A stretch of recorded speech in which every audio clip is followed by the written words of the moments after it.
Te han mentido sobre los mongoles. Todos hablan de cómo conquistaron medio mundo, de lo imparables que eran, de cómo ningún ejército podía hacerles frente. Pero esto es lo que nadie te cuenta. Hubo una batalla en la que fueron completamente destruidos. No solo derrotados, borrados. Y ocurrió gracias a una táctica tan brutal, tan perfectamente ejecutada, que convirtió a los guerreros más temidos del mundo en presas fáciles sin posibilidad de escape. Los mongoles creían que se encaminaban hacia otra victoria fácil. No tenían ni idea de que se adentraban en una zona de aniquilación diseñada específicamente para contrarrestar todo lo que los hacía peligrosos. Ahora bien, antes de analizar cómo sucedió esto, es necesario comprender su importancia. Los mongoles no solo perdían batallas, eso casi nunca ocurría.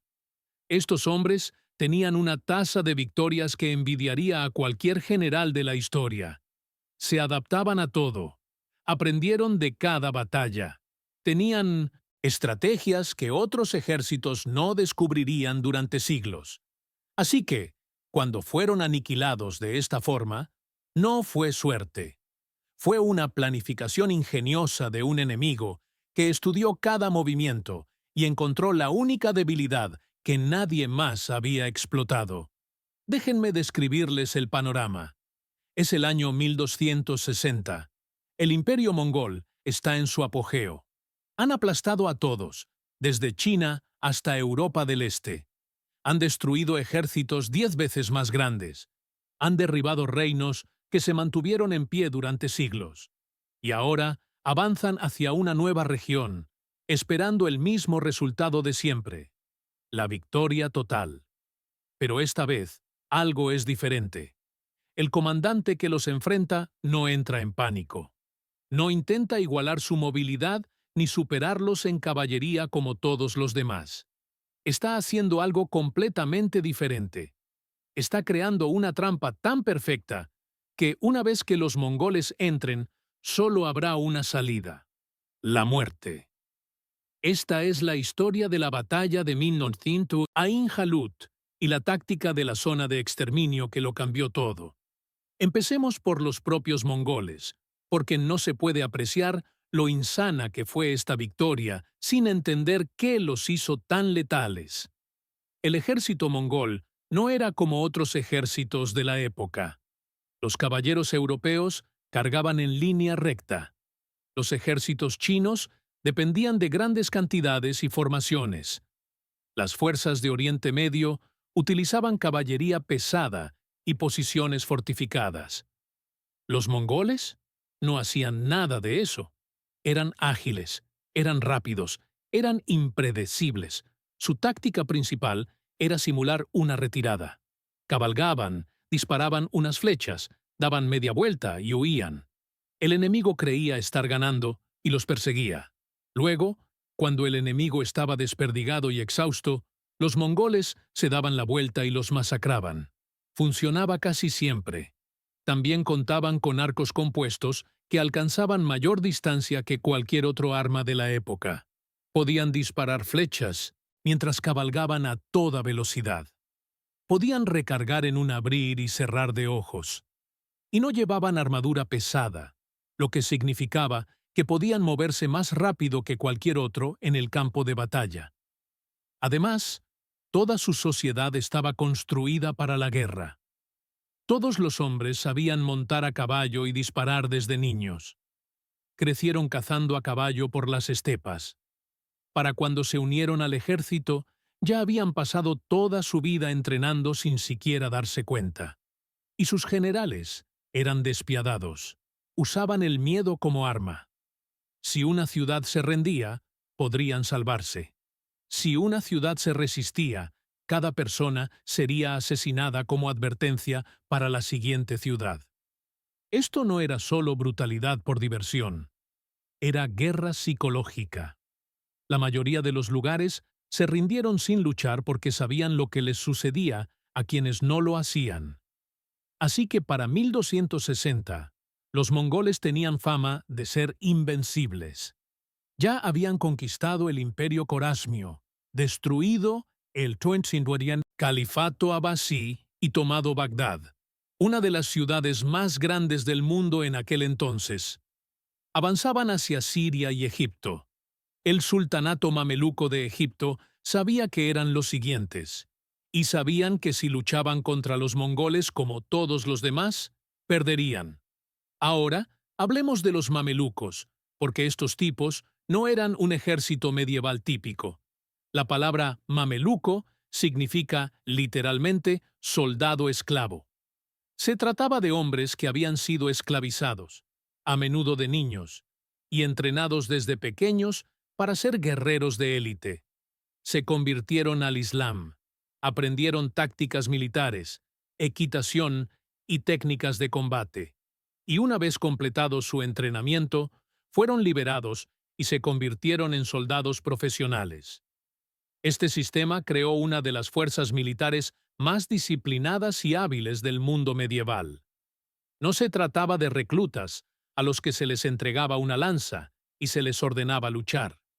Eran soldados de carrera que dedicaban toda su vida a la guerra. Su líder era un hombre llamado Qutuz. Recientemente había tomado el control de Egipto y sabía que se avecinaba la invasión mongola. También sabía que su ejército, a pesar de su habilidad, no podría derrotar a los mongoles en una guerra abierta en la estepa. Los mongoles eran demasiado buenos en eso, pero Qutuz tenía algo que los mongoles no esperaban: conocimiento. Estudió cada batalla que los mongoles habían librado. Habló con los supervivientes, analizó sus tácticas y encontró el patrón. Los mongoles eran letales en espacios abiertos, donde podían moverse con libertad, usar su velocidad y simular retiradas. Pero, ¿y si se les quitaba esa ventaja? ¿Y si se les obligaba a luchar en un lugar donde su movilidad no importaba? ¿Y si se creaba una situación donde huir no fuera una opción? Fue entonces cuando a Qutuz se le ocurrió el plan. No iba a encontrarse con los mongoles en pleno desierto ni en llanuras. Iba a atraerlos a un valle específico, en el norte de Palestina llamado Ain Jalut, que significa Fuente de Goliat. Este valle era perfecto para lo que tenía en mente. Estaba rodeado de colinas y terreno elevado. Tenía entradas y salidas limitadas. Y lo más importante, era lo suficientemente ancho como para que los mongoles no se dieran cuenta de inmediato de que era una trampa. Así es como funcionó el plan. Qutuz enviaría una pequeña fuerza al frente para enfrentarse a los mongoles. Esta fuerza lucharía con la intensidad justa para que pareciera una batalla real, y luego se retiraría al valle. Los mongoles, creyendo que estaban ejecutando su clásica contratáctica de simular retirada, los perseguirían. Al fin y al cabo, eso era lo que siempre funcionaba. El enemigo huye, lo persigues y lo destruyes mientras está desorganizado. Pero esta vez, cuando los mongoles entraran en ese valle, no perseguirían a un ejército en retirada. Entrarían en una zona de aniquilación. Qutuz había escondido el grueso de sus fuerzas en las colinas que rodeaban el valle. Miles de jinetes y arqueros mamelucos estaban apostados en las alturas, esperando en completo silencio. Los mongoles no los verían hasta que fuera demasiado tarde. Una vez que los mongoles se adentraran en el valle, Qutuz activaría la trampa. Las fuerzas ocultas cerrarían las salidas, y los mongoles quedarían rodeados por todos lados, sin margen de maniobra. Su velocidad no importaría. Sus simuladas retiradas no funcionarían. Quedarían atrapados en un espacio diseñado para neutralizar todo lo que los hiciera peligrosos. Fue un cambio radical en las tácticas mongolas. Habían pasado décadas atrayendo a sus enemigos a trampas. Ahora, alguien se lo estaba haciendo. Pero había un problema. La fuerza mongola que se dirigía a Egipto no era una pequeña partida de asalto. Estaba liderada por un general llamado Kit Buqa. un comandante veterano que había participado en las conquistas mongolas durante años. Era experimentado, astuto y difícil de engañar. Kutuz necesitaba asegurarse de que Kitbuka mordiera el anzuelo. Así que hizo algo arriesgado. Envió un mensaje al comandante mongol, negándose a rendirse y desafiándolo directamente. No era solo diplomacia, era provocación. Quería enfadar a Kitbuka. Quería que se sintiera seguro. Quería que pensara que los mamelucos estaban desesperados y eran insensatos. Funcionó. Kitbuka se tomó el insulto como algo personal. Movilizó sus fuerzas y se dirigió directamente hacia los mamelucos. Contaba con unos 20.000 soldados, una fuerza menor que la que solían desplegar los mongoles, pero aún así formidable. Y estaba completamente seguro de su victoria. Al fin y al cabo, los mongoles siempre ganaban. El 3 de septiembre de 1260, los dos ejércitos finalmente se encontraron. La vanguardia mameluca, liderada por un comandante llamado Baibars, salió al encuentro de los mongoles. Baibars era uno de los mejores comandantes de caballería que tenían los mamelucos. Sabía exactamente lo que tenía que hacer: enfrentarse, simular la realidad y luego retirarse en el momento justo. Los mongoles vieron la fuerza mameluca e hicieron exactamente lo que Kutuz esperaba. Cargaron. Llovieron flechas. La caballería se enfrentó. Durante unos minutos pareció una batalla normal. Entonces Baibars dio la señal y la vanguardia mameluca dio media vuelta y se retiró al valle. Los mongoles vieron a su enemigo correr e hicieron lo que siempre hacían. Lo persiguieron. Miles de jinetes mongoles irrumpieron en el valle de Ain Jalut, convencidos de que estaban a punto de aplastar a otro ejército. Kitbuka probablemente creía que esto terminaría en una hora. No tenía idea de lo que estaba por suceder. Mientras los mongoles se adentraban en el valle, persiguiendo a lo que creían un enemigo derrotado, Kutuz observaba desde las colinas. Esperó. El momento oportuno lo era todo. Si se adelantaba demasiado, los mongoles podrían escapar. Demasiado tarde, y su vanguardia sería masacrada. Entonces, en el momento perfecto, Kutuz dio la orden. Las fuerzas mamelucas, ocultas, emergieron de las colinas. Miles de jinetes y arqueros aparecieron a ambos lados del valle. Las salidas estaban cortadas. Los mongoles se dieron cuenta de repente de que no perseguían a un ejército en retirada. Estaban rodeados, y ahí fue cuando comenzaron los asesinatos. Llovían flechas desde las alturas. Los mongoles intentaron devolver el fuego, pero disparaban cuesta arriba, lo que reducía la eficacia de sus arcos. Mientras tanto, los arqueros mamelucos tenían la gravedad de su lado. Cada flecha impactaba con más fuerza. Cada descarga era devastadora. La caballería mongol intentó maniobrar, pero no había espacio. Estaban apiñados en un espacio reducido, hombro con hombro, incapaces de usar su velocidad. Su mayor fuerza se había vuelto inútil. Kitbuka se dio cuenta de lo sucedido. Lo habían superado. Pero no era de los que se dan por vencidos. Reunió a sus hombres e intentó romper las líneas mamelucas. Si lograban abrirse paso por un lado, aún podrían escapar. Pero Kutuz también lo había previsto. Cada vez que los mongoles intentaban escapar, se topaban con nuevas unidades mamelucas. Los mamelucos rotaban sus fuerzas, manteniendo una presión constante sobre los mongoles desde todos los flancos. No había ningún punto débil, ninguna brecha, ninguna ruta de escape. La batalla se convirtió en una masacre. Los mongoles lucharon con ahínco. No eran hombres que se rindieran fácilmente. Habían pasado toda su vida entrenándose para la guerra, pero luchaban en las peores condiciones posibles, atrapados, superados en número e incapaces de usar ninguna de sus tácticas habituales. El propio Kitbuka luchó hasta el final. Según relatos históricos, finalmente fue capturado. Kutuz le ofreció la oportunidad de rendirse y servir a los mamelucos.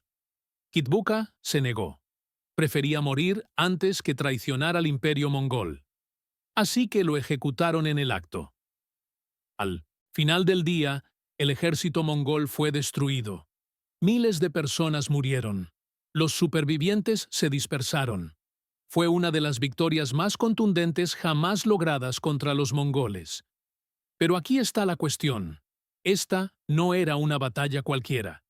Era una declaración de intenciones. Durante décadas, los mongoles habían parecido invencibles. Habían vencido a todos. Y ahora, por primera vez, alguien no solo los había detenido, sino que los había aniquilado por completo usando sus propias tácticas contra ellos.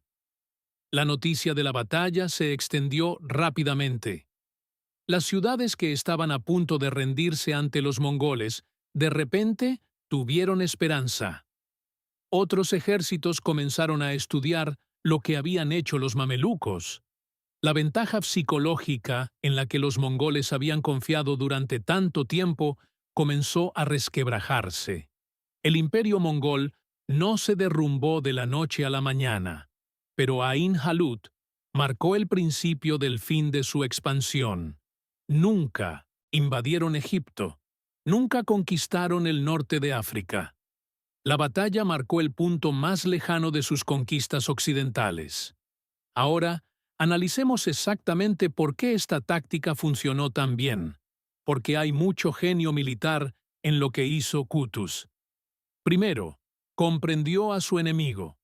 No solo sabía que los mongoles eran buenos, sabía exactamente cómo luchaban y qué los hacía peligrosos. Esa es la base de todo. No se puede contrarrestar una táctica si no se la comprende. En segundo lugar, no intentó vencerlos en su propio terreno. Otros ejércitos intentaron superar en caballería a los mongoles o igualar su movilidad. Eso nunca funcionó. En cambio, Kutuz creó un escenario donde las fortalezas de los mongoles se convirtieron en debilidades. Su velocidad no importaba en un espacio reducido. Sus simuladas retiradas no funcionaron cuando eran ellos los que estaban siendo atraídos. En tercer lugar, utilizó el terreno como arma. El valle no era solo un lugar. Formaba parte del plan. El terreno elevado les daba a sus arqueros una enorme ventaja. El espacio estrecho neutralizaba la movilidad mongola. Cada aspecto del campo de batalla estaba diseñado para favorecer a los mamelucos. Cuarto, la disciplina. Los soldados mamelucos debían permanecer ocultos en esas colinas mientras observaban a sus camaradas luchar en el valle. Debían esperar la señal sin romper la formación. Eso requiere una disciplina increíble. Un error, una revelación prematura, y todo el plan se desmorona. Y quinto, la guerra psicológica. Kutuz sabía que si conseguía una derrota aplastante para los mongoles, lograría algo más que detener a un solo ejército. Rompería el mito de la invencibilidad mongola. Y eso fue exactamente lo que sucedió. Esta táctica, la emboscada en la zona de aniquilación, se ha utilizado a lo largo de la historia de diferentes maneras. Es el mismo principio que impulsó la victoria de Aníbal en Canas, donde rodeó a un ejército romano mucho mayor y lo destruyó. Es la misma idea que impulsó la batalla del bosque de Teutoburgo, donde tribus germánicas emboscaron y aniquilaron a 3 legiones romanas. El concepto es simple: arrebatarle la ventaja al enemigo, obligarlo a una posición donde no pueda maniobrar y luego aplastarlo por todos lados. Pero ejecutarlo, ahí es donde entra la genialidad. Necesitas inteligencia, sincronización y disciplina perfectas por parte de tus tropas. Kutuz tenía los 3. Tras la batalla, Kutuz regresó a Egipto como un héroe. Había logrado lo que todos creían imposible. Pero su historia no tuvo un final feliz. Apenas unas semanas después, fue asesinado por sus propios comandantes, entre ellos Baibars, quien lideró la vanguardia en Ain Jalut. Baibars tomó el control del sultanato mameluco y continuó la lucha contra los mongoles. Pero esa es otra historia. La cuestión es que Ain Jalut demostró algo importante. Ningún ejército es invencible. Ninguna táctica es imparable. Los mongoles eran los mejores del mundo en lo que hacían, pero una vez que alguien descubría cómo contrarrestarlos, eran tan vulnerables como cualquier otro. Esta batalla cambió el curso de la historia. Si los mongoles hubieran ganado en Ain Jalut, probablemente habrían conquistado Egipto, luego el norte de África, e incluso podrían haber penetrado en Europa desde el sur. Todo el Mediterráneo podría haber caído bajo control mongol. La cultura islámica, que florecía en Egipto en aquel entonces, podría haber sido exterminada de la misma manera que en Bagdad. Pero, en cambio, los mamelucos resistieron. Detuvieron el avance mongol y preservaron toda una civilización, y lo hicieron con una táctica de zona de muerte perfectamente ejecutada. ¿Qué podemos aprender de esto? Algunas cosas. Primero, nunca subestimes el poder de la preparación. Qutuz no se despertó un día y decidió luchar contra los mongoles. Los estudió, analizó sus tácticas, encontró sus debilidades. Para cuando llegó la batalla, sabía exactamente qué hacer. 2. Adáptate a tu enemigo. No luches bajo sus condiciones. Cambia las reglas del juego. Crea una situación donde tus fortalezas importen y las de él no. En tercer lugar, el terreno importa. Los mamelucos no tenían mejores caballos ni mejores arcos que los mongoles, pero sí contaban con mejor terreno. Usaban el entorno como arma, y eso marcaba la diferencia. 4. La disciplina gana batallas. Los soldados mamelucos tuvieron que ejecutar un plan complejo bajo intensa presión. Un solo error podría haberlo arruinado todo. Pero mantuvieron sus posiciones, acataron las órdenes y lograron una de las mayores sorpresas militares de la historia. Y 5. La guerra psicológica es real. Los mongoles se basaban tanto en el miedo como en la habilidad militar. Una vez que ese miedo se desvaneció, toda su estrategia empezó a desmoronarse. Ain Jalut no fue solo una batalla. Fue una lección magistral de estrategia militar. Demostró que incluso la fuerza más dominante puede ser derrotada si se comprende su funcionamiento y se crean las condiciones adecuadas. Los mongoles aprendieron esto a las malas. Entraron en ese valle esperando una victoria fácil. En cambio, cayeron en una trampa que los aniquiló. Sin escapatoria. Sin retirada. Solo una zona de aniquilación perfectamente diseñada que convirtió a los guerreros más temidos del mundo en víctimas de su propio exceso de confianza. Y por eso, esta batalla importa. No se trata solo de que un ejército venza a otro. Se trata de cómo la inteligencia, la planificación y la brillantez táctica pueden superar la fuerza bruta. Se trata de cómo la estrategia correcta, ejecutada a la perfección, puede cambiar el curso de la historia. Los mongoles conquistaron la mayor parte del mundo conocido, pero no pudieron conquistar Ain Jalut, porque, por una vez, no fueron ellos quienes tendieron la trampa. Fueron ellos quienes cayeron en ella. Si quieres ver más historias como esta, suscríbete.